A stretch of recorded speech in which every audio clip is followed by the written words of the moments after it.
ഛത്തീസ്ഗഡിലെ കാങ്കറിൽ സുരക്ഷാസേനയുമായി ഉണ്ടായ ഏറ്റുമുട്ടലിൽ 29 മാവോയിസ്റ്റുകൾ കൊല്ലപ്പെട്ടു.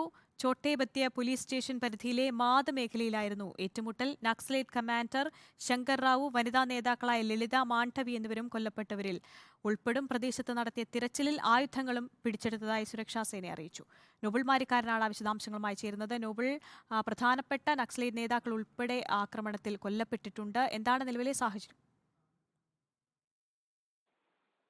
ആര്യ, ബസ്തറിലെ കാങ്കറിൽ ഇപ്പോഴും സുരക്ഷാ സേനയുടെ തിരച്ചിൽ തുടരുകയാണ്. മൊത്തം 29 മാവോയിസ്റ്റുകളെയാണ് സുരക്ഷാ സേന ഇന്നിപ്പോൾ വധിച്ചത്. ഒരു ഛത്തീസ്ഗഡിന്റെ ചരിത്രത്തിലെ ഏറ്റവും വലിയ മാവോയിസ്റ്റ് വേട്ടയാണ് ഇന്ന് നടന്നിരിക്കുന്നത് എന്ന് പറയാം. കാരണം 29ഓളം പേർ ഇത്തരത്തിൽ വധിക്കുന്നത് ഇത് ആദ്യമായി തന്നെയാണ് എന്താണ് എല്ലാവരും സാക്ഷ്യപ്പെടുത്തുന്നത്. എന്താണെങ്കിലും ബസ്തർ വെള്ളിയാഴ്ച ലോക്സഭാ തെരഞ്ഞെടുപ്പിന് പോളിംഗ് ബൂത്തിലേക്ക് പോകാൻ ഇരിക്കെയാണ് ഇപ്പോൾ ഏറ്റുമുട്ടൽ ഉണ്ടായിരിക്കുന്നത്. ഛത്തീസ്ഗഡിലെ പോലീസ്, റിസർവ് ഗാർഡും അതോടൊപ്പം തന്നെ BSF സംയുക്തമായി നടത്തിയ തെരച്ചിലാണ് ഇന്നിപ്പോൾ മാവോയിസ്റ്റുകളെ വധിച്ചത്. പ്രധാനമായും ഈ മാവോയിസ്റ്റ് ഭീഷണി ഉൾപ്പെടെ നിൽക്കുന്ന പശ്ചാത്തലത്തിൽ 65,000 വരുന്ന ഉദ്യോഗസ്ഥരുടെ കാവലാണ് ബസ്തറിൽ ഇപ്പോൾ ഏർപ്പെടുത്തിയിരിക്കുന്നത്.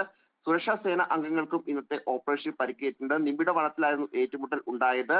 അതോടൊപ്പം തന്നെ ശങ്കർ റാവു അടക്കമുള്ള സർക്കാർ 25 ലക്ഷം രൂപ തലയ്ക്ക് വിലയിട്ടുള്ള മാവോയിസ്റ്റ് ഉൾപ്പെടെ ഇന്നിപ്പോൾ അവരുൾപ്പെടെ വധിച്ചിട്ടുണ്ട് എന്നാണ് ഇപ്പോൾ സുരക്ഷാ സേന വ്യക്തമാക്കുന്നത്. ഈ സുരക്ഷാ സേനയിലെ ഉദ്യോഗസ്ഥർക്ക് കേന്ദ്ര ആഭ്യന്തരമന്ത്രി അമിത്ഷാ ഇന്നിപ്പോൾ അഭിനന്ദനങ്ങൾ അർപ്പിക്കുകയും ചെയ്തിട്ടുണ്ട്. അതേസമയം ഈ ആക്രമണം നടന്ന ഏറ്റുമുട്ടൽ ഉണ്ടായ സ്ഥലത്ത് നിന്ന് നിരവധി വെടിക്കോപ്പുകൾ ഉൾപ്പെടെ കണ്ടെത്തിയിട്ടുണ്ട് എന്നാണ് മറ്റൊരു പ്രധാനപ്പെട്ട കാര്യം. IED നിർമ്മിക്കാൻ ഉപയോഗിക്കുന്ന സാമഗ്രികൾ, അതോടൊപ്പം തന്നെ 7 AK-47 തോക്കുകൾ, 3 ലൈറ്റ് മെഷീൻ ഗണ്ണുകൾ എന്നിവ പിടിച്ചെടുത്തിട്ടുണ്ട് എന്നാണ് ഇപ്പോൾ വിവരം ഉള്ളത്. എന്താണെങ്കിലും ഈ മേഖലയിൽ ഇപ്പോഴും തിരച്ചിൽ തുടരുകയാണ്. പൂർണ്ണമായും മാവോയിസ്റ്റുകളെ ഉന്മൂലനം ചെയ്യും എന്നാണ് സർക്കാരിന്റെ ഒരു നിലപാട് എന്നാണ് ഇപ്പോൾ അവിടെ നിന്ന് വിവരങ്ങൾ വരുന്നത്. പ്രത്യേകിച്ച് ഈ BJP സർക്കാർ, നേരത്തെ കോൺഗ്രസ് സർക്കാരായുള്ള നക്സലൈറ്റുകളെയാണ് സേന കൊലപ്പെടുത്തിയിരിക്കുന്നത്. നോബിൾ മാരിക്കാരനാണ് വിശദാംശങ്ങൾ നൽകിയത്.